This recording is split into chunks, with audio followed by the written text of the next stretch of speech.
on se retrouve aujourd'hui en direct pour parler des blessures et traumas. Alors, du coup, aujourd'hui, blessures et traumas en psychogénéalogie. Parce que, bien sûr, on a nos propres blessures et nos propres traumas, mais on a aussi ceux de nos ancêtres.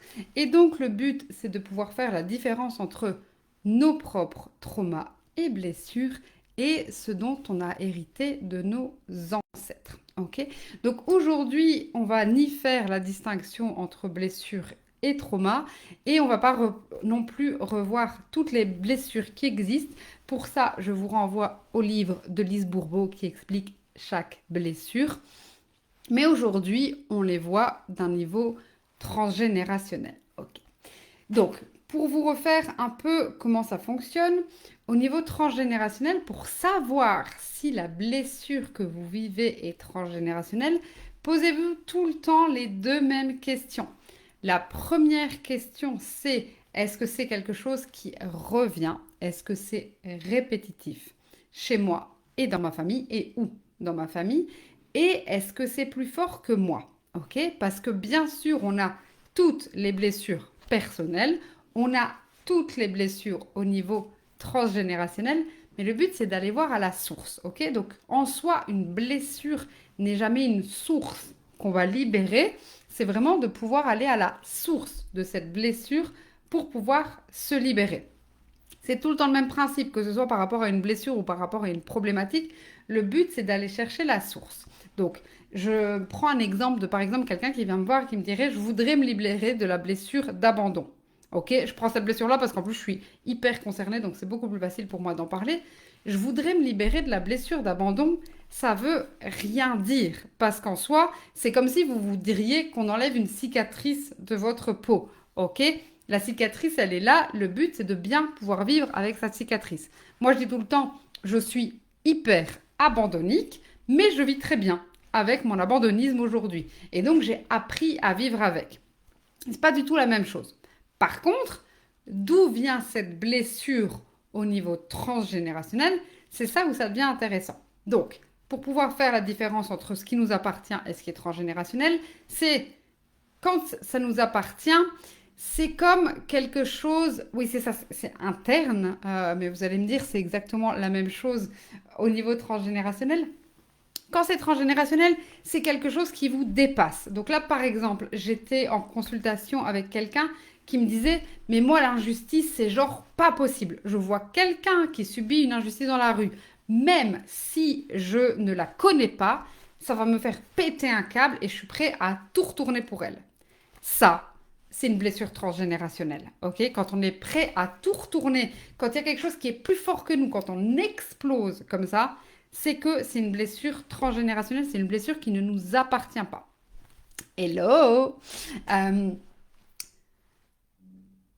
mais du coup, le but, c'est d'aller chercher d'où elle vient, cette blessure. Et ça peut venir de plein de mémoires transgénérationnelles. Il n'y en a pas qu'une. Donc, c'est pas comme si je pouvais vous dire, ah, tiens, la mémoire d'abandonnisme, elle est liée à telle mémoire transgénérationnelle et il faut faire ça. Ce serait beaucoup trop facile, bien entendu. Nous sommes des êtres humains et c'est plus compliqué que ça. Là, vraiment, c'est qu'est-ce qui se vit ici et maintenant? Je vous le répéterai jamais assez et c'est aussi pour ça que je fais ces lives. C'est pour vous dire que on démarre toujours de ici et maintenant. Qu'est-ce que vous vivez ici et maintenant? Donc, si je reprends par exemple pour coucou Olga, si je reprends par exemple ma blessure d'abandon à moi, aujourd'hui, ok. Mais il fut un temps où en couple, c'était hyper compliqué parce que j'avais besoin d'être dans la fusion tout le temps avec l'autre, de peur que l'autre parte. D'ailleurs, je prends souvent cet exemple-là. Quand mon ex-compagnon se levait du fauteuil, je lui demandais systématiquement où il allait. Comme si il allait prendre ses clés et se barrer et ne jamais revenir. Mais honnêtement, quand je le demandais, il y avait cette crainte-là derrière. Alors que juste, il allait aux toilettes ou au frigo. Hein, mais c'était plus fort que moi. Ok?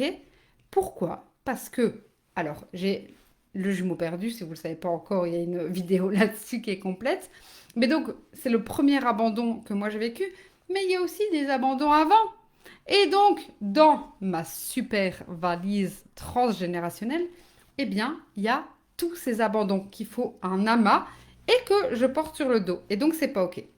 Donc, comment ça se passe en transgénérationnel? Bam, je prends ma valise abandon, je l'ouvre, je vais voir ce qu'il y a à l'intérieur et je libère les mémoires qui sont les sources de cet abandon. OK? Donc, je vais dire, ne venez pas me dire, mais c'est si vous venez me dire, je voudrais me libérer de la blessure d'abandon, de trahison, d'humiliation, peu importe, c'est jamais ça qu'on va libérer. C'est tout le temps la source, ok? Et il y a plein de sources possibles sur plein de blessures. Donc, à chaque fois, s'il vous plaît, soyez le plus précis possible par rapport à ça.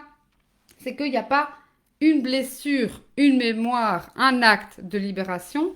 Ça ne fonctionne pas comme ça. C'est j'ai une blessure qui me fait vivre tel événement répétitif dont j'arrive pas à me sortir parce que c'est plus fort que moi et en découle. Si je reprends l'exemple de il y a une demi-heure avec ma cliente, c'était ben voilà, quand je vois une injustice dans la rue, ça me rend vraiment dingue et je sors de mes gonds. Et donc, on va aller chercher pourquoi elle réagit comme ça, parce que là, c'est clairement transgénérationnel. Coucou Cindy. Donc, dites-vous bien que vous avez les deux. Mais il faut d'abord distinguer les deux. Donc, j'espère que déjà ça, c'est OK pour vous de vous dire que vous avez vos propres blessures et que à ça viennent s'ajouter les blessures transgénérationnelles, les traumas transgénérationnels. C'est vraiment un premier point qui est hyper important parce que si vous confondez les deux, ça va déjà être compliqué de pouvoir aller les travailler. OK? En plus de ça, vous pouvez avoir deux blessures différentes, mais qui sont liées à la même mémoire. Parce que ça va dépendre de comment on l'a vécu. Donc, quelqu'un qui... faut que je trouve un exemple qui soit cohérent. Je vais essayer de le prendre par rapport à moi.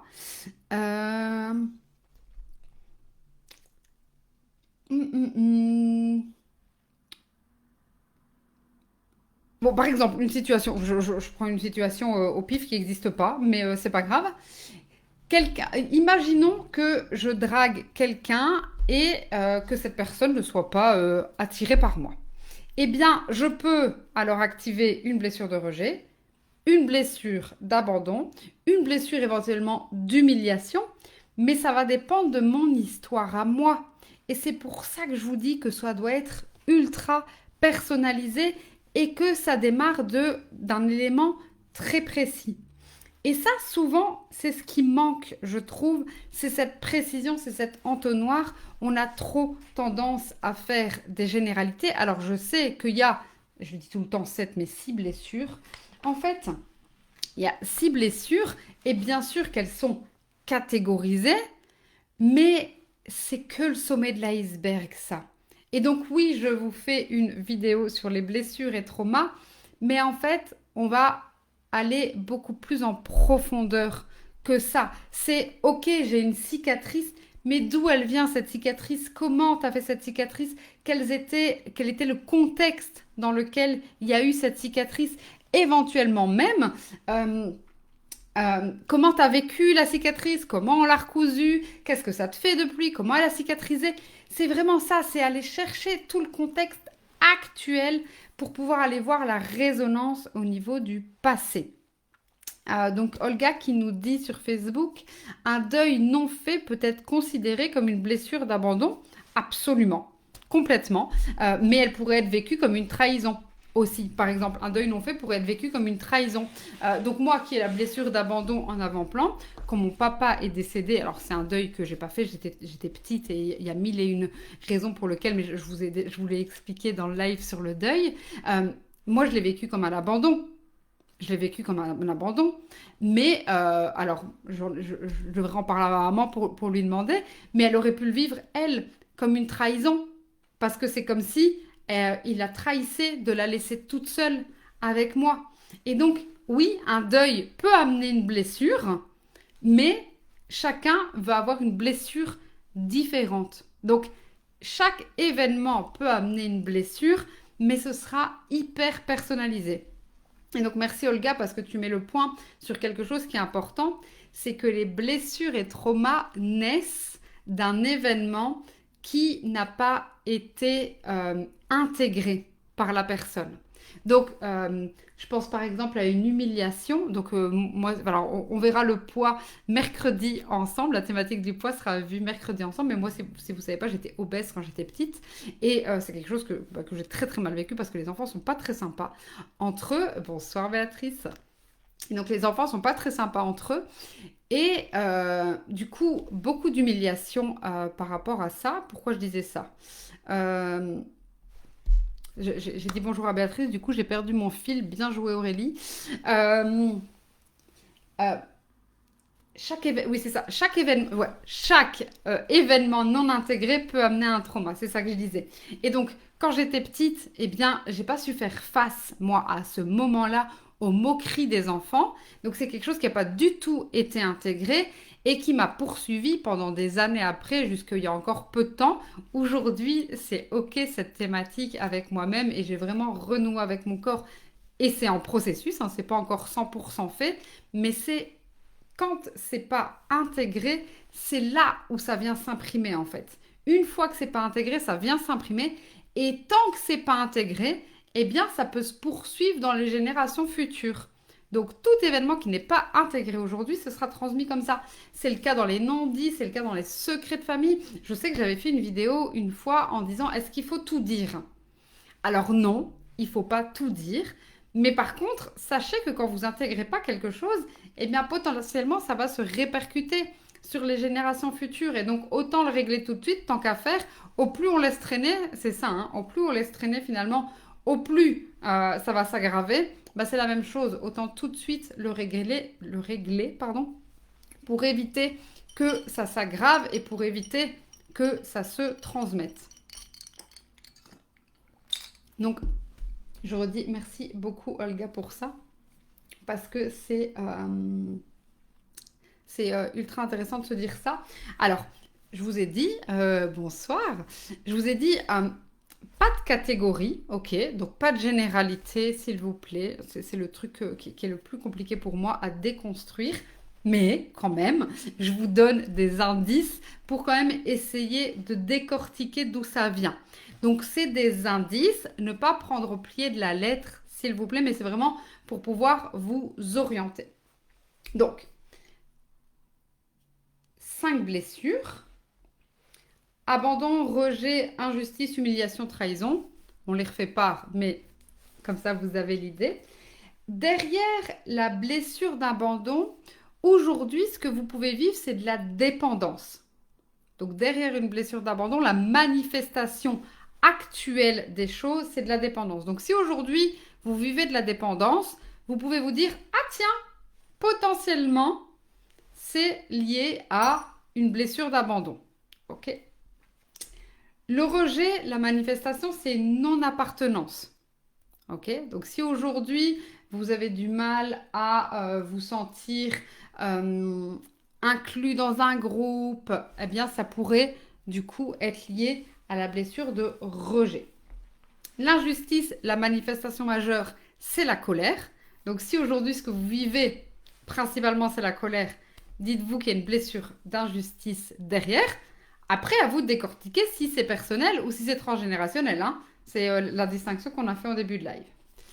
Derrière la honte, il y a l'humiliation. Et derrière la loyauté, il y a la trahison. Ok? N'oubliez pas non plus que dans les mémoires transgénérationnelles, c'est toujours positif et négatif. Donc je sais qu'on a tendance à voir nos mémoires uniquement avec notre vision négative, mais il y a aussi beaucoup de positif. Du coup, comment on va venir travailler nos problématiques en termes de blessures? Eh bien, s'il y a une problématique de dépendance, potentiellement, on va venir travailler la place derrière. Et donc, quand il y a blessure d'abandon, je lis mes notes, hein, on est d'accord que je ne retiens pas ça par cœur. C'est aussi pour ça que je dis tout le temps à mes élèves de formation, ayez toujours vos notes à côté de vous parce qu'on ne retient pas tout par cœur. Puisqu'on est tous différents, c'est ultra important de pouvoir voir les choses. Donc, bref, petit aparté, mais quand même qui a son importance. Donc, Si la manifestation aujourd'hui, c'est de la dépendance qui est liée à une blessure d'abandon, on va aller travailler la place. Si la manifestation, c'est une non-appartenance et donc qui est liée au rejet, on va aller travailler l'estime de soi. Alors, je vais faire un point par rapport à ça. Alors, juste, je reprends par rapport à la dépendance affective puisque j'ai une question. Si c'est une dépendance affective avec un enfant, ça reste une dépendance affective. Maintenant, si c'est une dépendance affective avec un seul enfant dans un cadre particulier, c'est pas forcément transgénérationnel puisque ça doit être répétitif. Donc, par exemple, moi, je suis dépendante affective et c'est très lié à mon transgénérationnel parce que c'est arrivé tout le long de ma vie. Je suis dépendante affective presque du moment de ma conception jusqu'à aujourd'hui. Et donc, c'est peu importe qui, moi je suis dépendante affective. Alors aujourd'hui, je le vis bien, ok, j'ai travaillé ma dépendance affective, mais c'est pas pour autant que je l'ai plus. Ma blessure, elle est toujours là, puisqu'elle est aussi très liée à l'abandon. Donc ça, tu vois, Béatrice, ça dépend. Est-ce que c'est répétitif? Est-ce que c'est un schéma répétitif? Et donc à voir si c'est transgénérationnel. Je vous disais que je faisais une petite aparté par rapport à l'estime de soi. Encore aujourd'hui, quelqu'un me dit, il faut que je travaille ma confiance en moi. Vous ne devez pas travailler votre confiance en vous, vous devez travailler votre estime de vous. C'est pas du tout la même chose. Votre confiance en vous, c'est vos connaissances et compétences. OK? Ça, vous pouvez le travailler à l'école, en formation, en augmentant vos capacités. OK? Il n'y a pas de souci. Mais ça ne dépend pas de votre estime, de qui vous êtes, de votre valeur. Et souvent, vous confondez les choses. Travaillez votre estime, s'il vous plaît, avant de travailler votre confiance. Parce que si l'estime n'est pas bonne, la confiance ne va pas venir régler le problème. C'est l'histoire du kintsugi que je disais dans je ne sais plus quel live. Mais donc, ultra important, revenez à vous. Et ça, c'est lié plus spécifiquement à la blessure, de rejet.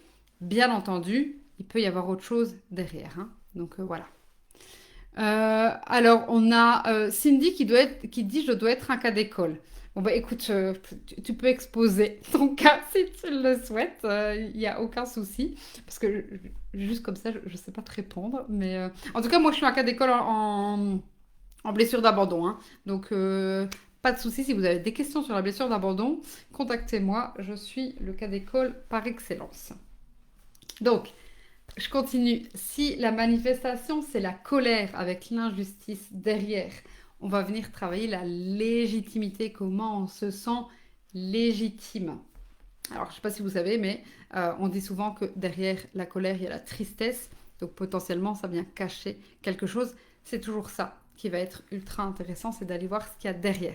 Donc, quand vous venez, que ce soit en consulte ou peu importe, vous venez au sommet de l'iceberg, ça pour moi, je le prends en compte au départ, mais on va beaucoup plus loin derrière. Donc là, moi je vous donne ce qu'il y a au sommet, vous voyez ce qui résonne en vous, mais après, il faut aller creuser, bien entendu, puisque c'est en creusant que vous allez chercher la racine à libérer. Derrière la manifestation de la honte, il y a la blessure d'humiliation, et donc là, on va venir travailler sur la dignité, sur la notion de dignité. Et si la manifestation, c'est la loyauté, parce que derrière, il y a la blessure de trahison, on va là travailler la confiance. Ok, donc là, la différence entre estime et confiance, elle peut être intéressante en termes de blessures à aller travailler. Alors, Béatrice qui dit, peut-on avoir les 5 blessures? Bien sûr, on a tous les 5 blessures, mais à des influences et des niveaux différents. Donc moi, ma blessure majoritaire, c'est la blessure d'abandon, mais j'ai toutes les blessures et en fonction de ce que je vis, il y en a certaines qui vont venir se réactiver plus que d'autres. Et on guérit jamais à 100% de ces blessures. C'est vraiment en fonction de ce qu'on vit au quotidien que ça va venir se jouer. Mais par contre, elles peuvent venir se lisser. Donc, autant pendant des années, ma blessure d'abandon, elle était à 90% et elle régissait 99% de ma vie. Aujourd'hui, ma blessure d'abandon, je pense qu'elle doit être à 20% et elle régit, je sais pas, 2% de ma vie. Et c'est ça. Par contre, si demain, je revis une situation qui vient réactiver ma blessure d'abandon, potentiellement, elle va réaugmenter. Mais c'est OK, je sais comment la travailler et la faire redescendre. C'est vraiment comme ça. C'est On les a toutes, elles vont venir se réactiver, mais le but, c'est de vraiment pouvoir venir bosser avec elles. C'est- Dites-vous que vos blessures, pour moi, c'est vraiment ça. On peut faire de nos blessures des forces. Moi, je pense que vraiment, si j'avais pas vécu ma blessure d'abandon comme je l'ai vécue par le passé, eh bien, aujourd'hui, je serais pas celle que je suis. Et donc, essayez vraiment de vous dire comment je peux transformer en fait mes blessures en force. Aujourd'hui, moi, on en rigole avec mon compagnon, hein. Parfois, je lui dis, attends. Là, aujourd'hui, c'est une journée où il y a ma blessure qui est en avant-plan et on en rigole parce que je peux la décrypter, je sais quand elle se manifeste et, euh, et du coup, ça redescend beaucoup plus vite. J'ai une question de Adeline. Hello Aurélie, que penses-tu de continuer des libérations émotionnelles durant sa grossesse? Fausse bonne idée. Euh, pour moi, c'est pas une fausse bonne idée, ça peut être une bonne idée, pour autant que tu le fasses pour toi. Et ça, c'est vraiment pour moi hyper important que tu vives une grossesse, que tu vives un deuil, que tu vives, peu importe, tu dois le faire pour toi et pas pour quelqu'un d'autre, et toujours en respect de ce que tu vis. Donc, je sais pas moi. Alors, je prends un exemple un peu fou, voilà, on sait-on jamais. Mais je sais pas moi. Imaginons que quelqu'un vienne travailler sa blessure de trahison parce que elle est enceinte. Moi, je pars loin. Là, vous allez vous dire, ok, elle va pas bien. Pourtant, il n'est pas encore 8 heures. Imaginez de quoi je suis capable quand il est 8 heures et que je suis hyper fatiguée. Imaginons. Donc, quelqu'un qui est enceinte vient travailler sa blessure de trahison parce que elle s'est rendue compte que son compagnon l'a trompée. Voilà, comme ça, on a la totale. Euh, je vais venir le travailler, mais par rapport à ce que elle vit, et pas par rapport au fait qu'elle soit enceinte. Parce que, en fait, ça aura des répercussions aussi sur son enfant, puisque tout ce qu'elle vit, elle, aura des répercussions sur son enfant. Et donc, là, fausse bonne idée si la personne avec qui vous travaillez mélange vous et votre grossesse, vous et votre enfant. Donc ça, pour moi, c'est pas une fausse bonne idée à partir du moment où on est sûr que le focus soit mis sur vous et sur le présent. En tenant compte, bien sûr, que vous êtes enceinte parce que bah, pour le coup, on ne peut pas trop faire autrement. Mais vraiment, pour moi, il y a des balises à garder. Et c'est là où c'est important. J'ai des personnes qui viennent travailler justement parce qu'elles sont enceintes, qu'elles se disent, c'est maintenant que je dois libérer des trucs. Et donc, ça peut être dans ce cadre-là, mais toujours axé sur soi. Donc voilà. Et puisque moi je pars du principe que les actes symboliques de libération, si vous n'avez pas vu le live, c'était la semaine passée, il est dispo en replay. Les actes symboliques de libération ne se font jamais dans la violence, ne sont jamais dangereux, ne sont jamais illégaux. En soi, il n'y a pas de souci. Voilà, je pense avoir répondu à la question. Adeline, mais si tu as des questions, si tu veux rajouter quelque chose, n'hésite pas. Euh, sur Facebook, on me dit ça donne de l'espoir. Alors, je ne sais pas si ça donne de l'espoir, mais en tout cas, pour moi, ça ouvre le champ de tout est possible. Honnêtement, je pense que tout est possible à partir du moment où on croit que c'est possible et où on se donne les moyens du possible. Euh, Souvent, je dis, enfin, on peut rester, enfin, en soi, il n'y a aucun souci hein, de rester dans ces blessures. C'est très personnel, en fait. Il y a des gens qui vont rester toute leur vie dans leurs blessures et c'est OK. Mais c'est vraiment chacun qui a... Pareil, je suis désolée, j'allais dire que je suis chiante, mais je répéter tout le temps les mêmes choses, mais c'est une question de responsabilité individuelle. Isabelle, bonjour Aurélie. Est-ce possible de travailler sur un schéma de pauvreté? Avoir le sentiment de ne pas pouvoir garder de l'argent de côté, car à chaque fois il y a toujours quelque chose qui fait que ce n'est pas possible. Absolument, et on en parle demain. Isabelle, demain c'est le live sur l'argent. Demain à 16 heures. Je sais, c'est une heure un peu particulière, mais dans mon agenda, j'avais que cette possibilité-là. Je vérifie. Effectivement, demain, le live sur l'argent, il aura lieu à 16 heures. Et bien sûr, absolument. En plus, là, tu vois, dans ce que tu dis, on voit bien le schéma répétitif. Donc, oui, oui, sans problème. D'ailleurs, ce matin, je recevais un message d'une de mes clientes que j'ai accompagnée et elle était vraiment sur un plafond de verre depuis des mois.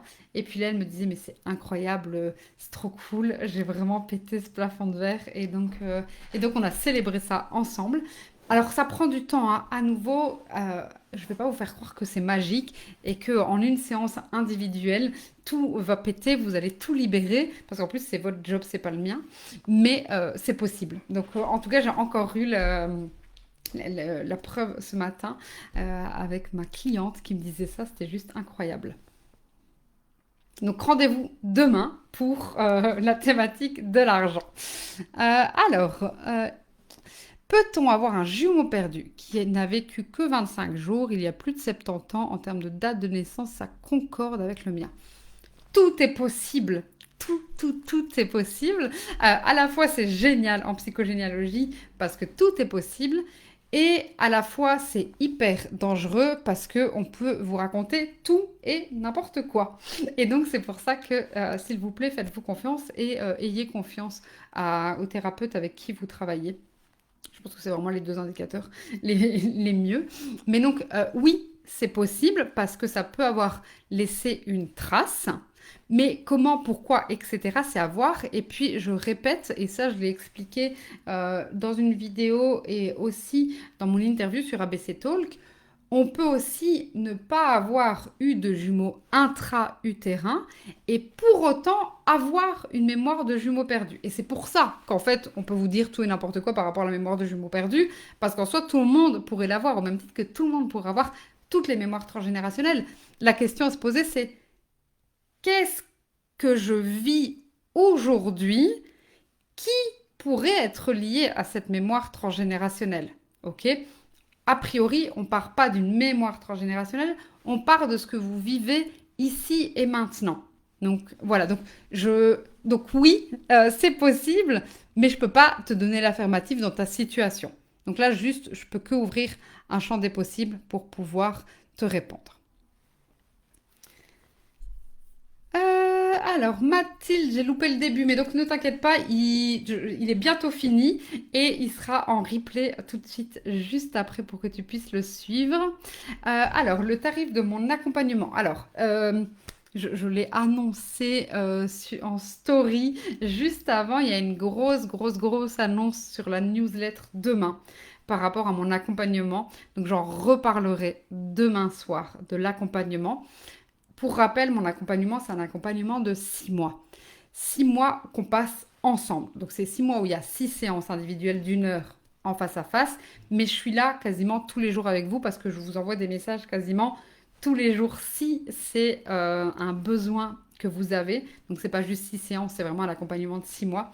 Ça, c'est l'accompagnement. Et puis, il y a les séances individuelles. Et les séances individuelles, par contre, je peux déjà vous en parler aujourd'hui. Les séances individuelles, elles sont au tarif de 88 € à la place de 125 jusqu'à la fin du mois d'août. Donc, si vous êtes intéressé par une séance individuelle, eh bien, c'est le moment, c'est l'instant avant l'augmentation du tarif ou en tout cas la fin du tarif préférentiel. Alors, je prends cette question avant qu'on ne se quitte aujourd'hui. En termes de traumatisme, le fait de ne jamais trouver sa place et ne pas se sentir légitime dans tous les aspects de la vie est lié. Est-ce que ne pas trouver sa place et ne pas se sentir légitime peut être lié? Ben, en fait, même réponse que par rapport au je me perdu. Oui, ça peut être lié, mais comme ça, je sais pas. Donc oui, ça peut, mais aussi oui, ça peut pas parce que ça peut avoir deux origines très différentes. Et ça, c'est que en allant fouiller, enfin alors je dis fouiller, mais en allant creuser l'histoire familiale, qu'on peut le découvrir. Donc je ne peux pas le dire comme ça sans vous connaître. Donc, oui, tout est possible, mais si ça tombe pas. Pour vous donner un exemple d'une séance d'aujourd'hui, ma cliente arrive, elle me dit, ben voilà, je voudrais travailler ça et ça, mais je ne sais pas si c'est lié. Ok, moi non plus, je ne sais pas si c'est lié. Et donc, on a commencé à décortiquer, on a commencé à voir des points de reliance. Elle a reçu son acte symbolique et je lui ai dit, en fonction de comment ça se libère, eh bien, peut-être qu'il y aura encore des bribes à aller travailler, mais ça, tu le sauras que quand c'est libéré. Donc, on fait ce travail-là ensemble de se dire, OK, il y a ça et ça, et on va le travailler. Maintenant, bien sûr, que quand vous venez avec un package complet, bah, c'est mieux de prendre l'accompagnement parce qu'au moins il y a le suivi et on peut travailler en profondeur pendant 6 mois. Mais par contre, si vous avez une thématique très très précise, alors c'est la séance individuelle. Voilà, j'espère que je vous ai répondu. 18h32, il est temps pour moi de vous souhaiter une très belle soirée, de vous dire à demain pour la thématique de l'argent. Demain 16h pour la thématique de l'argent. Pour les personnes qui me regardent en replay et même si vous n'avez pas encore posé vos questions, n'hésitez pas à me laisser des commentaires, je réponds avec plaisir. Je vous dis à demain et je vous souhaite une très très belle soirée.